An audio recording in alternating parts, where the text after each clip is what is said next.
What's up, YouTube? It's your favorite broker and host, Wayne Chappelle, and I'm back at you with another video. This video is a continuation of this little mini series that I'm doing on buyers. And the reason that I even got into this discussion in this little mini series is that I'm working with a couple of new agents. They've been out prospecting, out doing what they got to do. They came across some buyers, some potential leads that they're converting into customers and clients, and they're running to me saying, I got a buyer, now what do I do? So I sat down with them, went over some action plans and some action items and things that they can do while they're working as a new agent with their very first buyers on deals and transactions. And I wish them well. They're going to do great. They're going to get their first closing done and get that in the books, and finally be able to have something on the books that they finally got done in regards to selling real estate. So that's why I'm doing this little mini series, and I'm just trying to spread the love out here on YouTube. And this one is, I'm going to title this video Qualifying Ratios. And I want to go over this topic real briefly. And qualifying ratios has to do with, what people call, if you hear the term and you've been in the process of buying real estate, you may have heard the term from your loan officer, your lender, from the bank. They're looking at your front end ratio, your back end ratio, your debt to income, all that stuff. What are these ratios that these lenders are looking at, right? And I want to put a disclaimer out there, right? I am not a banker. I'm not a loan officer. I'm not a mortgage originator. I do deal with these folks on a daily basis, but that is not my primary responsibility or job function. So I'm giving you an understanding of what goes on as far as these, this topic is concerned. But I just want to make it clear, I'm a real estate broker, right? I sell and market real estate. I don't really get involved in the loan process. But I do have quite a bit of knowledge over the years of working with, lenders that I've worked with. I've been to, several classes myself and worked with many lenders in the industry in regards to, working with buyers, and even, quite frankly, even representing sellers where a deal falls through with one lender because, for whatever reason, financing fell through, and now I have to get one of my preferred lenders to jump in to kind of save this deal so we can get this deal closed. So I do have quite a bit of understanding in regards to these qualifying ratios that I'm about to discuss. So you may have heard the term, front end ratio, and you look at it, you say, well, what is that? What is a front end ratio? What is a back end ratio?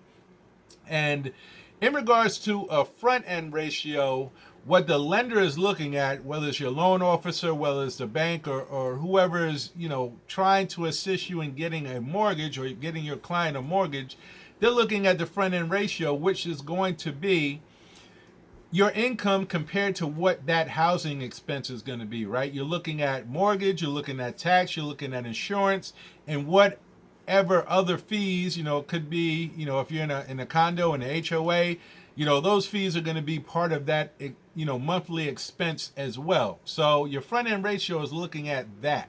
So whatever is going to take that you're going to be bringing on this, this debt, where your client is going to be purchasing a home, all those expenses that's related to that home expense are going to be in that front end ratio based on your client's income. So when you look at the back end ratio, when your lender or your banker talks about the back end ratio, they're adding also in, they're looking at that expense, with the purchase that you're making. And like I said, it's your mortgage, your taxes, your insurance, HOA, if you have one of those, or whatever other expenses as associated with that home purchase. And they're also combining that with your current expenses, right? That could be student loans, that could be credit cards, that could be car payments.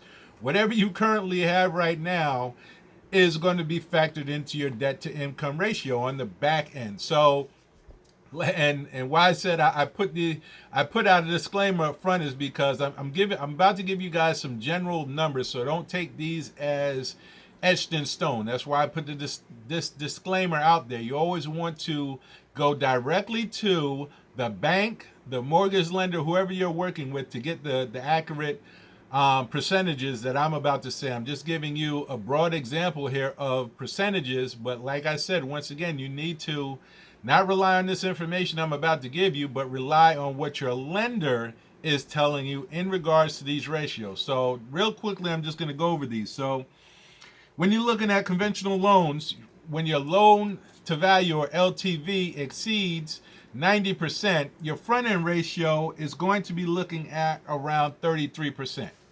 All right, that's the front end ratio. And the back end ratio, or the debt to income ratio, on the same conventional loan exceeding 90%, you're going to be looking at about 38%, right? So it's 33 on the front end, 38 on the back end. And for conventional loans that have an LTV, loan to value, less than 90%, you're going to be looking at a front end ratio of 31 and a back end ratio of 43. Once again, that's a conventional loan to value that's less than 90%. You're going to be looking at a front end ratio of 31 and a back end ratio of 43. Now, in regards to FHA loans, right? You're going to be looking at a front end ratio of 31% and a back end ratio of 43. Once again, FHA 31% front end and 43 for FHA on the back end. Now, VA loans use debt to income ratio. They're going to use the back end only, which is 41%. So this in a nutshell, like I said, and I'm always using this disclaimer because I don't want you guys saying, well, hey, Wayne gave me these figures and you know, this is the Bible. No, it's not. You guys need to speak directly with the lender that you're working with, because every lender is going to have different criteria and different, regulations, that you got to follow. So different rules for different lenders. So keep that in mind. The information that I just shared with you guys is just a broad view, so you guys understand what qualifying ratios are. Number one, when you're dealing with your clients, and number two, understanding the difference between the front end ratio versus the back end ratio. So with that being said, I hope you guys got some value and some information out of this video. As always, you guys go out there and have a blessed day. Go out there and make it happen. And I will see you guys on the next video.